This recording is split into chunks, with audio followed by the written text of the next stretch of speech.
There stands a wall, not for 1 year, but for 2000 years, before which a nation, with tears in their eyes and prayers in their hearts, has remained bowed down. This is no ordinary wall.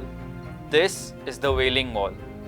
For the Jews, it is as sacred as the Kaaba is for Muslims. But what is it about this wall?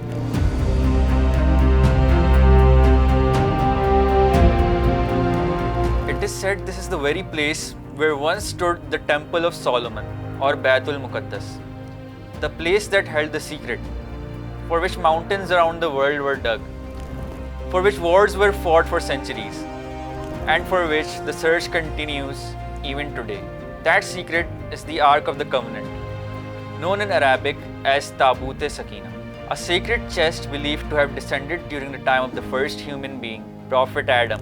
Islam, Christianity, and Judaism, all three divine religions, believe in the existence of this Ark. The Ark of the Covenant, mentioned in the Quran, the Bible, and the Torah, is considered one of the great legacies of the prophets, a source of divine tranquility and divine help. But the questions remain.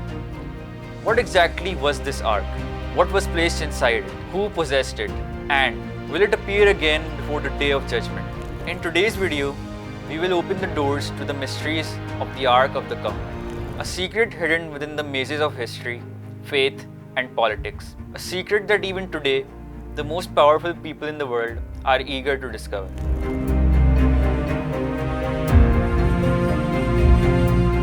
The Taboot Sakina was a wooden chest revealed to Prophet Adam, which was passed down through his descendants, eventually reaching Prophet Jacob. For the children of Israel, it wasn't just a historical symbol. It was a sign of spiritual power, divine support, and victory.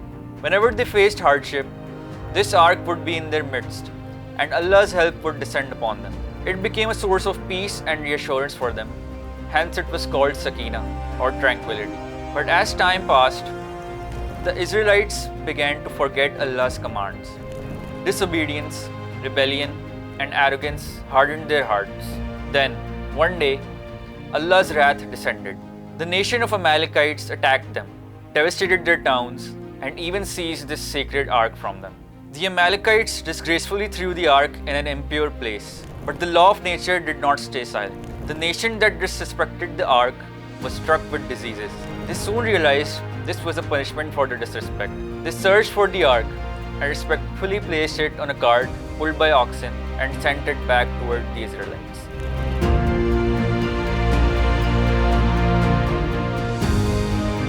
At that time, Prophet Samuel was elderly. Allah commanded him to appoint Talut as the king, but the people objected, saying he was poor and too young.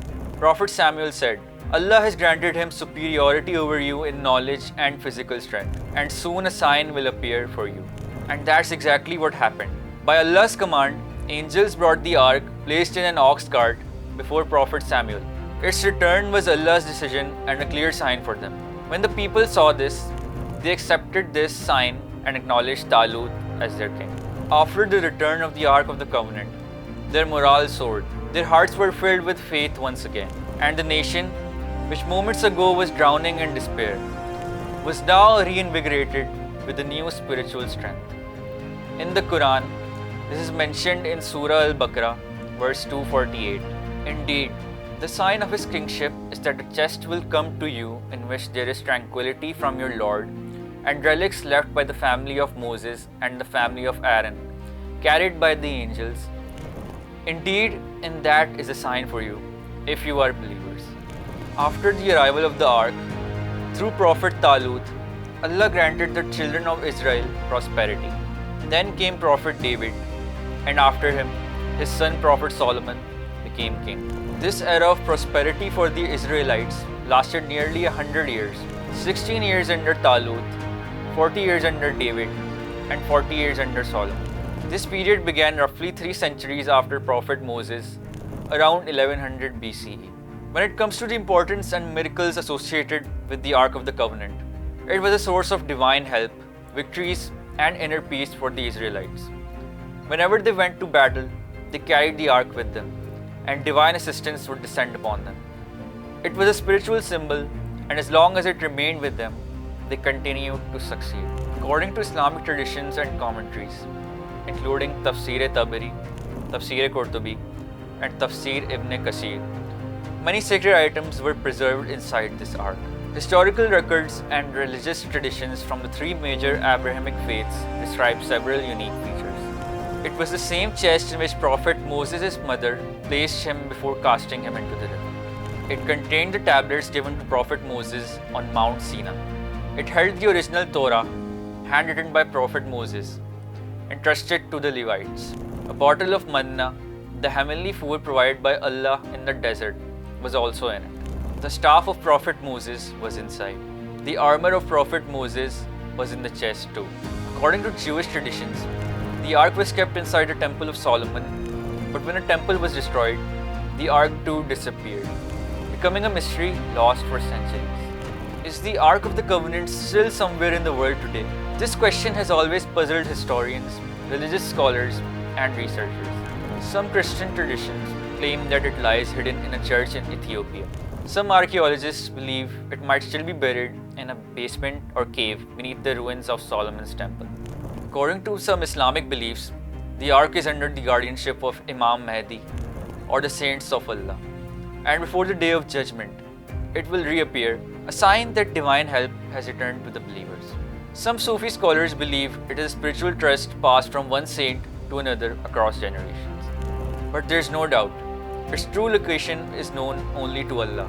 It is said, the day this ark resurfaces, the course of world history will be altered, and the nation possessing this secret relic will rise as the new rulers of the world. The Jews have become obsessed in their search for the Ark of the Covenant, believing it to be the key to world domination. Their belief is that when the Ark is found, they will rebuild the Temple of Solomon, and upon its completion, their Messiah will appear. But remember, that Messiah will not be a savior, but the Antichrist or Dajjal. This mission isn't just a religious obsession, it's a political, military, and global scheme.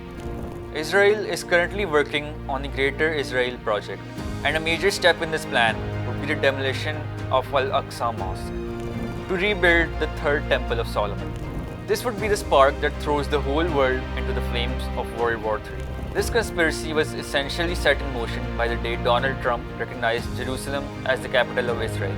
It's as though, at that very moment, the first chapter of the Third World War was written.